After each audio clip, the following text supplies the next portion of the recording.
Assalamualaikum warahmatullahi wabarakatuh. Halo semuanya, perkenalkan nama saya Desna Fitriani dari kelas A Prodi Pendidikan IPA.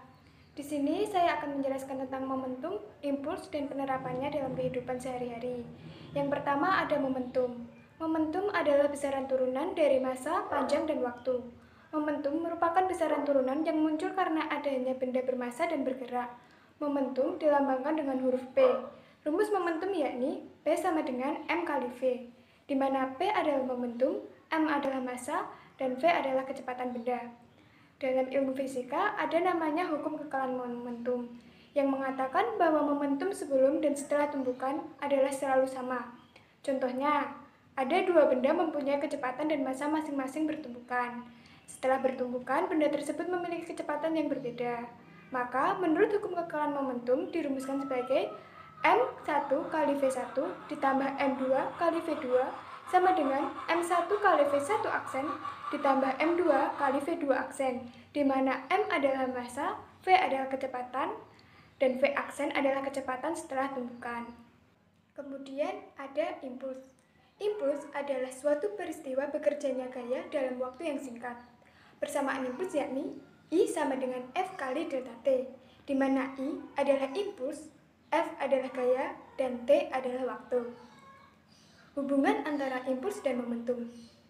Apabila persamaan F sama dengan M kali A dimasukkan ke dalam persamaan I sama dengan F kali delta T, maka I sama dengan F kali delta T, I sama dengan M kali A dikali dalam kurung T2 min T1, I sama dengan M kali V per T dikali dalam kurung T2 min T1, I sama dengan dalam kurung M kali V1 dikurangi dalam kurung M kali V2.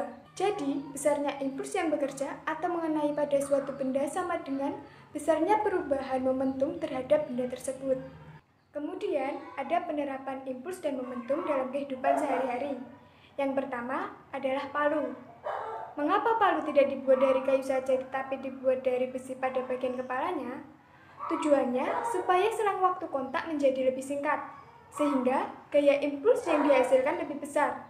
Kalau gaya impuls yang dihasilkan lebih besar, maka paku akan tertanam lebih dalam. Yang kedua ada helm. Kalau kita perhatikan bagian dalam lapisan helm, pasti kita akan melihat lapisan lunak seperti gabus atau spons. Lapisan lunak tersebut bertujuan untuk memperlama waktu kontak seandainya kepala terbentur ke aspal ketika tabrakan. Jika tidak ada lapisan lunak tersebut, gaya impuls akan bekerja lebih cepat, sehingga walaupun kita mengenakan helm, kita akan tetap merasa pusing ketika terbentur aspal. Dan yang ketiga ada matras. Matras sering dipakai ketika olahraga. Matras dimanfaatkan untuk memperlama selang waktu bekerjanya gaya impuls, sehingga tubuh kita tidak terasa sakit ketika dibanting. Ketika tubuh dibanting di atas matras, maka waktu kontaknya lebih lama. Dengan demikian, gaya impuls yang bekerja juga menjadi lebih kecil. Demikian penjelasan yang dapat saya sampaikan. Kurang lebihnya mohon dimaafkan. Wabillahi taufiq wal hidayah. Wassalamualaikum warahmatullahi wabarakatuh.